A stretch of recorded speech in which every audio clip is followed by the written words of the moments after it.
नमस्कार, आप सभी का सादर अभिवादन। शिक्षण अधिगम प्रक्रिया में वह सभी बातें महत्वपूर्ण होती हैं जो विद्यार्थी के व्यवहार परिवर्तन में, जो बालक के व्यवहार परिवर्तन में किसी न किसी रूप में प्रत्यक्ष या अप्रत्यक्ष रूप से सहायता प्रदान करती है।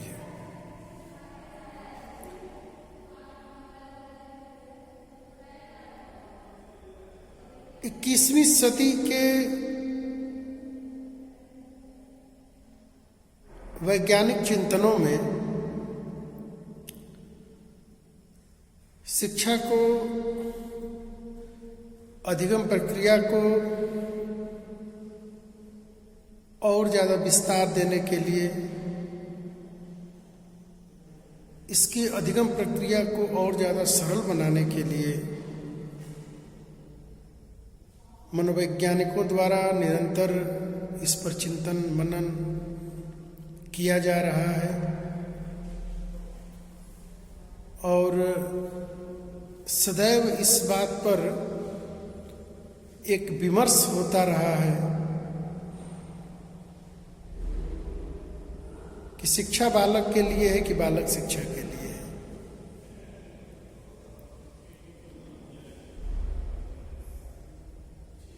जितने भी शिक्षण विधियां होती हैं, सभी शिक्षण विधियों में नए नए रिसर्चेज होते रहते हैं और उसमें क्या मॉडिफाई किया जा सकता है, तो उसका जो मॉडिफाइड रूप होता है वो नई नई शिक्षण विधियों के रूप में हम लोगों के बीच आती हैं, जिसको हम लोग नवाचार के रूप में भी जानते हैं। शिक्षण अधिगम प्रक्रिया में इसको और ज़्यादा प्रभावी बनाने के लिए शिक्षक स्वयं एक रिसर्च करता है जो कक्षागत परिस्थितियों को, अपनी लर्निंग परिस्थितियों को और ज़्यादा बेहतर बनाने के लिए, जिसको हम लोग एक्शन रिसर्च के रूप में जानते हैं।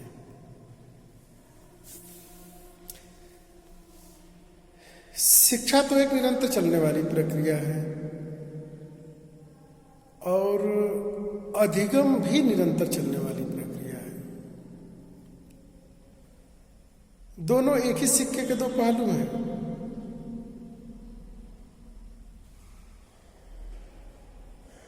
एक विद्यार्थी के व्यवहार में परिमार्जन करता है और एक उस परिमार्जित व्यवहार को और ज़्यादा सुदृढ़ता प्रदान करने के लिए निरंतर उस पर कार्य करता है।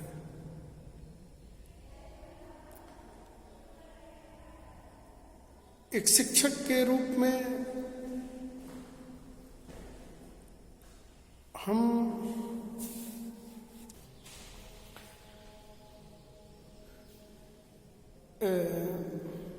पशु और मनुष्य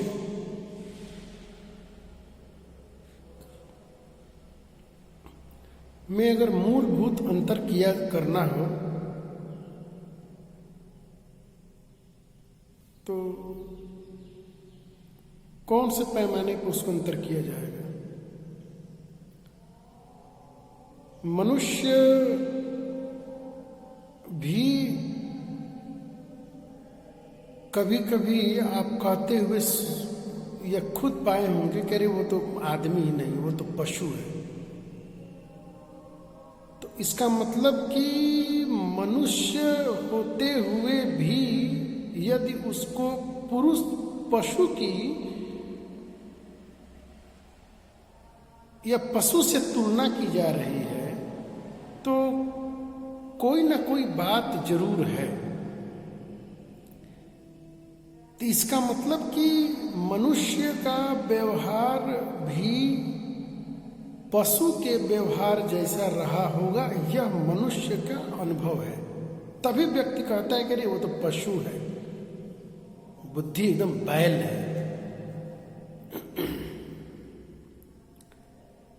इसका अर्थ यह होता है कि कुछ ऐसा कुछ विशेषता है या कोई विशेषक है जो मनुष्य को पशु से अलग करती है। साधारणतया हम लोग उसको बुद्धि के रूप में जानते हैं। लोग कहते हैं कि अरे बहुत जिसकी जितनी ज्यादा मनुष्य बुद्धि ही है जो बुद्धि का स्वामी है और बुद्धि के कारण ही वो पशु से भिन्न है। नहीं तो जो क्रियाकलाप पशु करते हैं वो तो मनुष्य भी करता है। संस्कृत में एक लाइन है, आप लोग अपनी किताबों में पढ़िएगा, फिलॉसफी वाली किताब में मिल जाएगी, कि भाई आहार, निद्रा, भय और मैथुन ये तो पशु भी करते हैं, फिर मनुष्य उससे भिन्न कैसे है? मनुष्य भी करते हैं। तो बुद्धि वह सहायक तत्व है जो मनुष्य को पशु से भिन्न करती है। मनुष्य के अंदर मनुष्यता के जो गुण जो आते हैं, मनुष्य में जो श्रेष्ठता के गुण आते हैं, मनुष्य वातावरणीय परिस्थितियों से संघर्ष करके और अपनी सत्ता को जो सिद्ध करता है, उसका जो सबसे बड़ा सहायक तत्व है वह है बुद्धि। और यही बुद्धि जब जागृत अवस्था में होती है तो वो होती, उसी को हम लोग बोलते हैं प्रज्ञा। बुद्धि तो सभी मनुष्यों में है, लेकिन उसी बुद्धि के बल पर कोई सृजनात्मक कार्य करता है, रचनात्मक कार्य करता है, और उसी बुद्धि के बल पर कोई निकृष्टतम कार्य करके मनुष्य होते हुए भी पशुवत जीवन जीता है और पशुवत व्यवहार करता है। इसीलिए शिक्षक विद्यार्थी को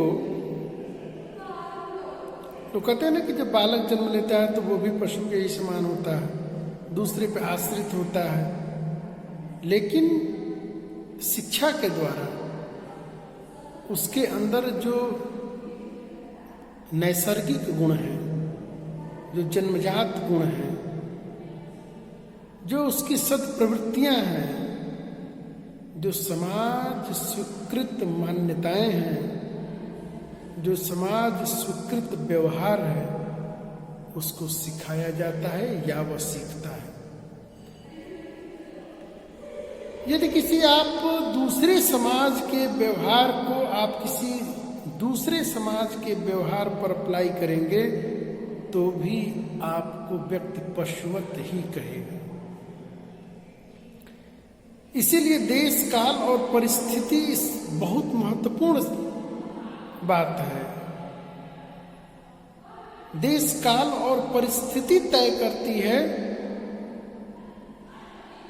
कि हमें अपने व्यवहार को किस रूप में प्रदर्शित करना है, हम अपने व्यवहार को किस रूप में करें कि उसकी समाज स्वीकृत मान्यता हो।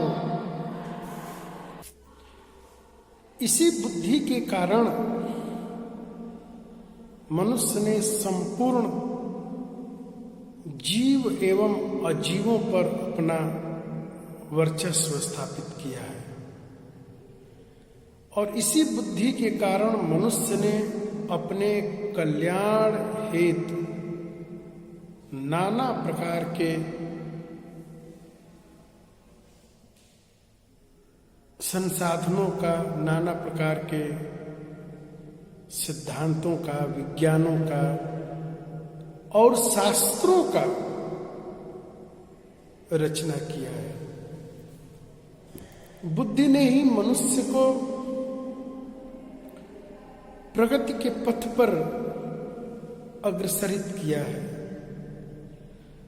मनुष्य ने अपनी बुद्धि के बल पर ही विभिन्न कला, साहित्य और विज्ञान में उन्नति की है। मनोविज्ञान विषय का उद्भव विकास,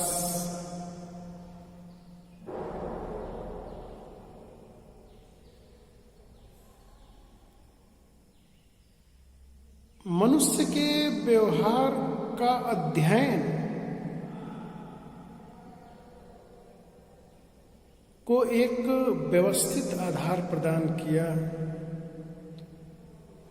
और जो कुछ भी हम लोग सीखते हैं, जो कुछ भी व्यवहार में धीरे धीरे परिमार्जन होता है, वह सभी बातें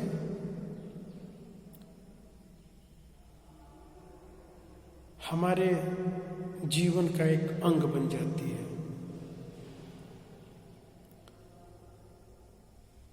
मनुष्य ने मनोविज्ञान का विकास अति प्राचीन समय में ही कर लिया था। रूप अलग अलग थे, किंतु यह बात दूसरी है कि तब इसका नामकरण पृथक हुआ करता था।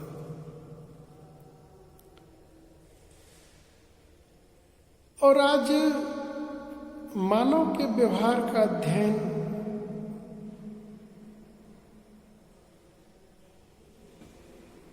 कर रहा है, और नए नए सिद्धांत, नए नई विधियां प्रतिपादित होती हैं, और हम लोग उसमें जो व्यवहार उपयोगी होता है उसको हम लोग सीखते हैं, और अन्य अनुपयोगी विचारों को हम लोग क्या करते हैं, त्याग देते हैं।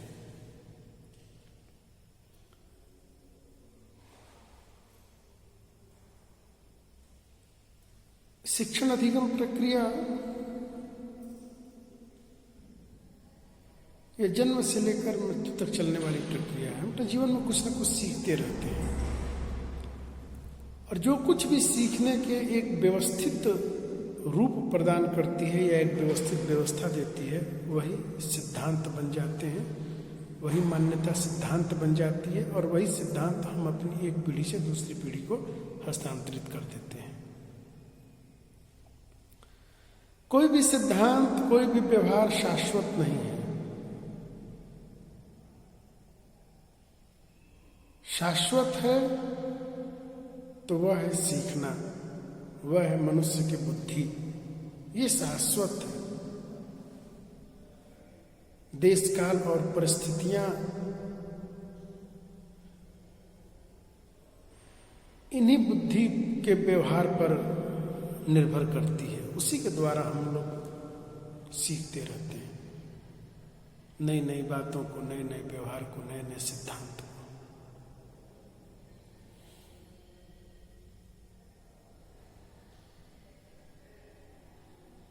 हम लोग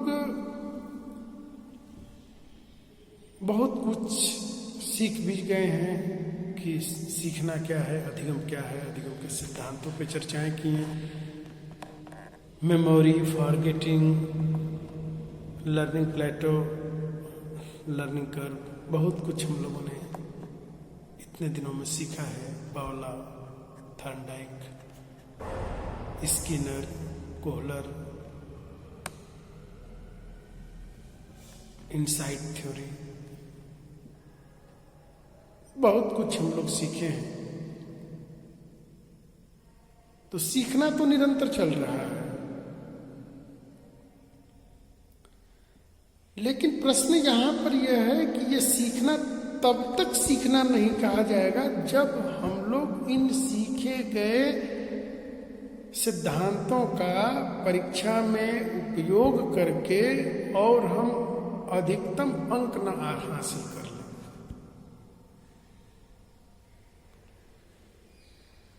जो मैं बार बार बोलता हूं, समाज स्वीकृत मान्यता, आपने कुछ सीखा लेकिन वह व्यवहार प्रमाणित ही नहीं है, तो उस सीखने का क्या लाभ? कोई लाभ है? नहीं। इसलिए हम जो कुछ भी सीख रहे हैं उसको आत्मसात करना बहुत महत्वपूर्ण है। आधुनिक समय मनोविज्ञान के सिद्धांतों ने शिक्षा को काफी आसान किया है, लेकिन वह पूर्वकालीन समय में विद्यार्थी गुरु के पढ़ाने के बाद चिंतन करता था। रात को सोते समय उसको मनन करता था और निधिध्यासन उसको बार बार अभ्यास में लाने के लिए वो स्वयं प्रयास करता था। हम लोग नए नए शब्द सीखते हैं।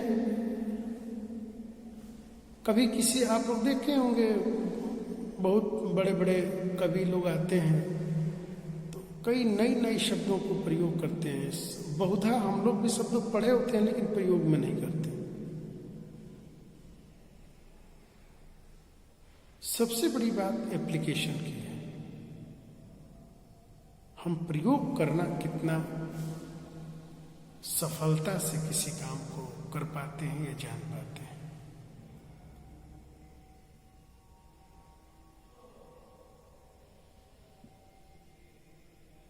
तो जो कुछ भी हम लोग पढ़ रहे हैं, जो कुछ भी हम लोग सीख रहे हैं, इस बात का प्रयास करना चाहिए कि हम लोग इसको किस प्रकार से उपयोग करें, किस प्रकार से प्रयोग करें।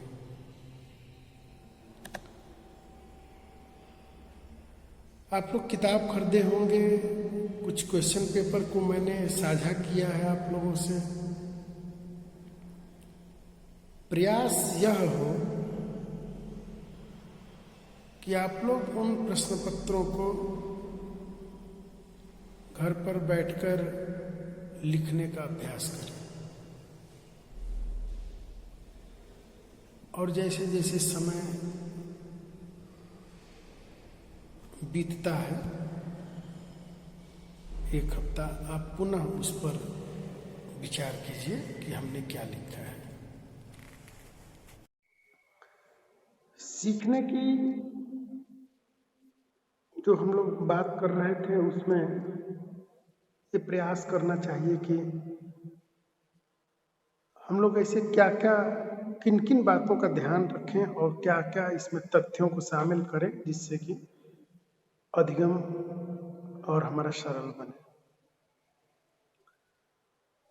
तो सबसे पहले कि एक बात का हमेशा फोकस रखना चाहिए कि हमारा भी उद्देश्य क्लियर हो और विद्यार्थी का भी उद्देश्य क्लियर हो। दोनों का उद्देश्य क्लियर होना चाहिए कि हमारा उद्देश्य है पढ़ाना और विद्यार्थी का उद्देश्य है पढ़ना। अब टीचर ट्रेनिंग कर रहे हैं और फॉर्म डाल रहे हैं बैंकिंग का, हमको वहां पे मनाही नहीं है, लेकिन उद्देश्य स्पष्ट होना चाहिए कि टीचर ट्रेनिंग कर रहे हैं तो हमको टीचर बनना है, या जब हम प्रशिक्षण ले रहे हैं तो हमें पूरा का पूरा फोकस हमें बीएड के प्रशिक्षण पे देना है। और प्रशिक्षण की कोई सीमा नहीं। आप जितना ज्यादा स्टडी करेंगे, जितना ज्यादा आप मेहनत करेंगे, उतनी ज्यादा आपकी व्यापकता बढ़ेगी। हर व्यक्ति की नीड अलग अलग होती है और हर व्यक्ति की रिक्वायरमेंट अलग अलग होती है। आपकी नीड और रिक्वायरमेंट को आपसे बेहतर कोई नहीं समझ सकता, ना ही कोई जान सकता है। तो बेहतर यह है कि हम अपने नीड को और रिक्वायरमेंट को समझें और उसको परिस्थितियों के अनुकूल बनाने का प्रयास करें।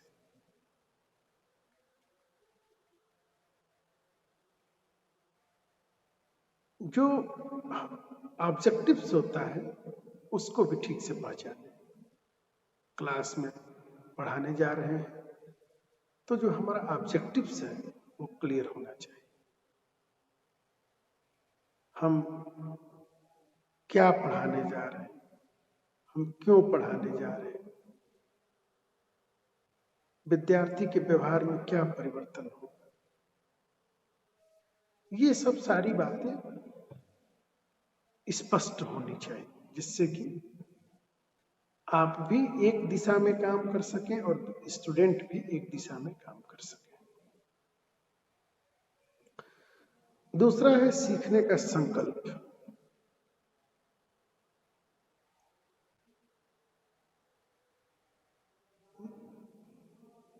महाभारत का एक प्रसंग है,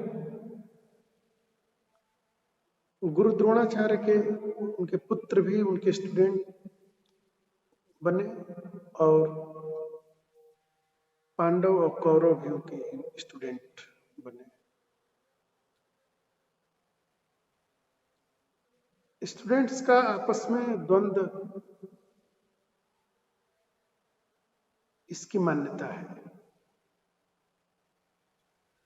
उस समय भी द्वंद्व था कि गुरु इसको ज्यादा मानते हैं, इसको कम मानते हैं। गुरु द्रोणाचार्य ने उसकी परीक्षा ली और आप लोग वो कथा जानते हैं, सभी विद्यार्थियों को समान मौका दिया गया और पूछा गया कि आपको क्या दिखाई दे रहा है। तो ऑब्जेक्ट को छोड़कर सब्जेक्ट को छोड़कर बाकी सब कुछ सबको दिखाई दे रहा है, लेकिन अर्जुन को सिर्फ और सिर्फ सब्जेक्ट दिखाई दे रहा है, जो उसका सब्जेक्ट है, जो मछली की जो आंख है, वही अभिष्ट बिंदु है, उसी को प्राप्त करना है। तो जो लक्ष्य जो होता है ना, वो सबसे महत्वपूर्ण होता है, और लक्ष्य पे हम कितने टिके हैं और हमारा संकल्प कैसा है, ये महत्वपूर्ण है।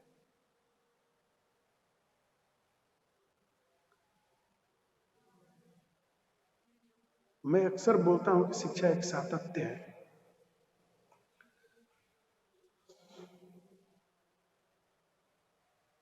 निरंतर हम लोगों को कुछ न कुछ सीखने की जरूरत है और सही दिशा में सीखने की जरूरत है। हमारा संकल्प होना चाहिए कि हम क्या करने जा रहे हैं, क्या बनने जा रहे हैं। संकल्प की सिद्धता शिक्षा की सबसे महत्वपूर्ण बात है।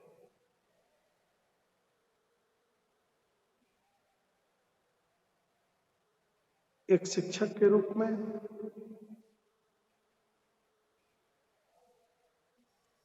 और एक विद्यार्थी के रूप में, तो यहां पर कहने का तात्पर्य है कि यदि हम कोई संकल्प लेते हैं तो इससे हमारा काम में हमारी दृढ़ता बढ़ती है, और जब हमारे काम में दृढ़ता बढ़ेगी तो वो काम आपको सरल लगने लगेगा, उस काम के प्रति आपकी रुचि बढ़ेगी। अब कोई विद्यार्थी है, अगर वो संकल्प कर ले कि मुझे पढ़ना है, मुझे मेहनत से पढ़ना है, मुझे 80% लाने हैं, तो 80% लाने का जो संकल्प है, अब उसको कुछ भी, कोई भी बाधा उसको, उसके पग की बाधा नहीं बन सकती, कोई भी परिस्थिति उसके मार्ग में रुकावट नहीं डाल सकती। तो संकल्प का बहुत बड़ा महत्व है। मनोविज्ञान बहुत इंटरेस्टिंग और रुचिकर विषय है। आप लोग इसको जैसे जैसे पढ़ेंगे, आप लोगों को ये सारी बातें आती हैं। शिक्षक सबसे बड़ा मोटिवेटर होता है। विद्यार्थी माँ बाप के बातों को एक बार दरकिनार कर सकते हैं, लेकिन शिक्षक की बातों को दरकिनार नहीं कर पाते।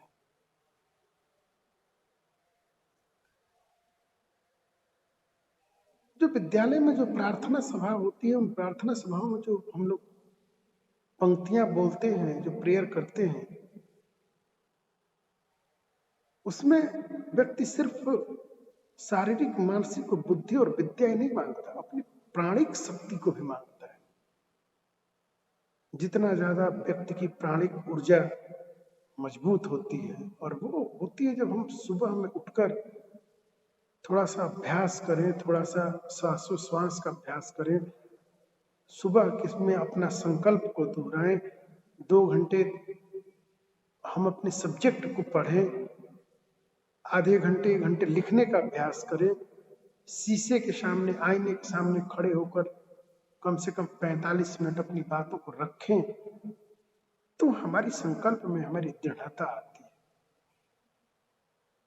इससे हमारी परिपक्वता भी बढ़ती है, और यही सब चीजें हमारी पर्सनालिटी को निखारती हैं।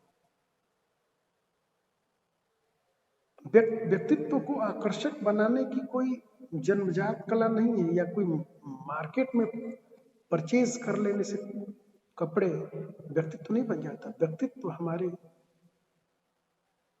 जीवन का संयमित रूप है। हम अपने जीवन में कितने संयमित हैं, बातों से, विचारों से, संकल्पों से, विभिन्न परिस्थितियों में अपने को किस प्रकार से अपने को समेट ले रहे हैं, किस प्रकार से अपने को रिप्रेजेंट कर रहे हैं, किस प्रकार से हमेशा सरल दिख रहे हैं। ये जो सिंप्लिसिटी होती है, ये एक दिन में नहीं आती, ये बहुत तपस्या है, मेहनत करना पड़ता है।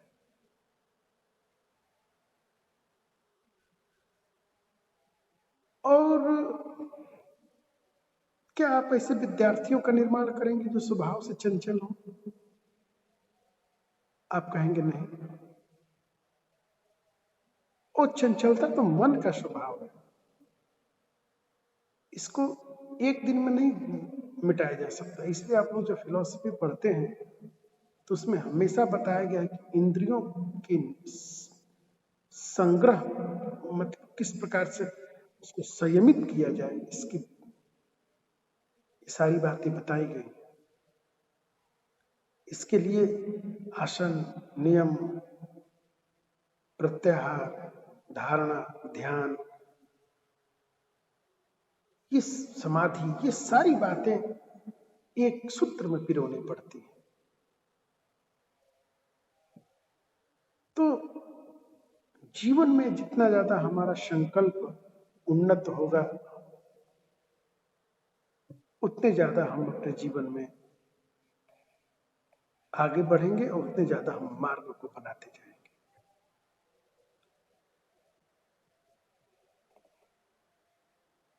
उसके बाद से है हमारा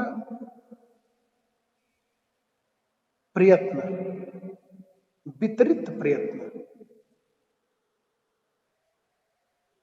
देखिए, कोई भी कार्य को करना हो तो नहीं बोलते कि मनोयोग से करें, अपनी पूरी एफर्ट के साथ करें। जितनी ज्यादा हमारी इंद्रियां बहिर्मुखी होती जाएंगे, हम बड़ा काम नहीं कर सकते। अब आपको किसी सब्जेक्ट पर बहुत अच्छी अभिव्यक्ति देनी है, बहुत अच्छी लेखनी लिखनी है, तो आपको अपनी ज्ञानेंद्रियों, कर्मेंद्रियों को सबको एक जगह इकट्ठा करना पड़ेगा। उस पर सब पर आपको अपनी पूरी ऊर्जा का संचय करना पड़ेगा। बिखरी हुई ऊर्जा के द्वारा कोई भी बड़ा संकल्प को पूरा नहीं किया जा सकता।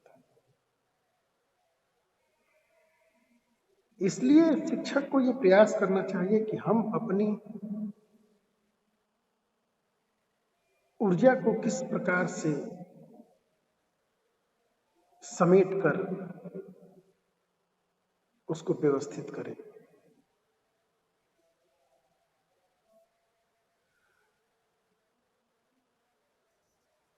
क्योंकि जीवन में जितने ज्यादा हम व्यवस्थित होते हैं,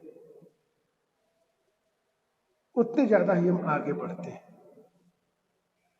और जो हमारा जो प्रयत्न है, कभी इस डाल पे, कभी उस डाल पे, कभी टीचर बन गए, कभी डॉक्टर बन रहे हैं, कभी मास्टर, कभी बैंकिंग सेक्टर में जा रहे हैं, कभी बिजनेस कर रहे हैं, कभी कोई इस क्षेत्र में पैसा बहुत ज्यादा कमा रहे हैं, कभी अर्थ के प्रति। तो इन सब चीजों से संकल्प सिद्ध नहीं होता है। प्रयत्न एक दिशा में और सार्थक दिशा में होना चाहिए। देर होगा लेकिन आप दुरुस्त आएंगे। आप लोग अपने टीचर से सुने होंगे, देर से आए लेकिन दुरुस्त आए। और जो लोग अपने लक्ष्य को बार बार बदलते रहते हैं, जो लोग बहुत ज्यादा उनका ध्यान भंग होता रहता है, वो जीवन में बड़ी उपलब्धियां हासिल नहीं कर पाते। तो हमारे प्रयत्नों की जो सीमा है वो सार्थक होनी चाहिए और निरंतर होनी चाहिए।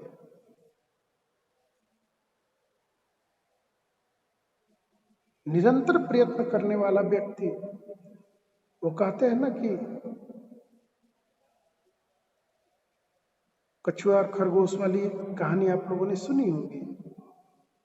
तो जो भी अपने लक्ष्य पर निरंतर लगा रहता है वह देर सवेर अपने लक्ष्य को प्राप्त कर लेता है। और हमें अपने प्रयत्नों को एक सीमा पर आ जाने के बाद, एक अवस्था पर आ जाने के बाद हमें अपने विचारों को समेट लेना चाहिए। 20 साल तक आपने जितने लक्ष्यों को आपने घूमना था, आप उस पर यात्रा कर चुके हैं। उसके बाद अपने जीवन की ऊर्जा को व्यवस्थित कर लीजिए, अपने लक्ष्य को केंद्रित कर लीजिए और जिस व्यवहार में आप ज्यादा समय दे रहे हैं, आप उसी व्यवहार को अपना व्यवसाय बनाएं। अगर आपके अंदर बोलने की अच्छी कला है, बहुत अच्छी पढ़ने की कला है, बहुत अच्छा लिख लेते हैं, तो आप शिक्षक पेशे में आइए, राइटर बनिए। सब एक ही जैसा पेशा है। अब बिजनेस भी कर लें और राइटर भी बन जाए, नहीं संभव है। तो जो प्रयत्न की जो बात है वो सार्थक हो, निरंतर हो और एक ही दिशा में हो, तो इससे हमारी सफलता सुनिश्चित होती है और हम अपने जीवन में बहुत बड़ा काम कर जाते हैं।